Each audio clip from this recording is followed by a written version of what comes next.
আসলে অনেক রাত হয়ে গেছে, বক্তব্যের কিছু নেই। আর আজকে 7টা প্রোগ্রাম ছিল মোট, সবকিছু শেষ প্রোগ্রামটা অনেক সুন্দর হয়েছে। আসলে খেলাধুলা এমন একটা জিনিস যার মধ্যে শুধু শরীর মন ভালো থাকে না, নিজের শরীর স্বাস্থ্য এবং সার্বিকভাবে মানুষের সুস্থতার জন্য খেলাধুলার কোনো বিকল্প নেই।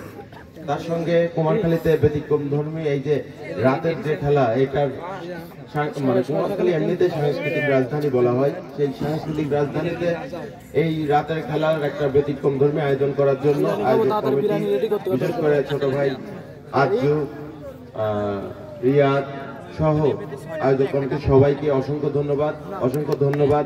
এখানে খুব সুন্দর রেফারি দিয়েছেন, অসংখ্য ধন্যবাদ। যারা পরিচালনা ভলেন্টিয়ার দায়িত্বে ছিল, খুব সুন্দর উপস্থাপনা করেছেন জনি ভাই সহ আরো কয়েকজন। তো সবকিছু মিলে আপনাদের দর্শকের উপস্থিতি, সত্যি খেলাটা অনেক সুন্দর হয়েছে এবং খেলা শেষে এক কথায় আমি আমার অনুভূতি প্রকাশ করব, অসাধারণ হয়েছে। এরকম আয়োজন যেন প্রত্যেকটা মাঠে মাঠে থাকে, ইয়াংদের মধ্যে, যুব সমাজের মধ্যে যেন খেলাধুলার প্রবণতা থাকে, যার মধ্যে দিয়ে মাদক থেকে দূরে থাকা যায়, যার মধ্যে দিয়ে সামাজিকভাবে নিজেকে বিকশিত করা যায়, শারীরিকভাবে সুস্থ থাকা যায়। এবং চমৎকার খেলা উপহার দিয়েছে দুইটি দলই, হার-জিত থাকে। একদম ফাইনালে এইরকম একটা টান উত্তেজনার বারবার গোল হতে যাওয়া হয়নি। তো সবকিছু মিলাই সত্যি চমৎকার হয়েছে।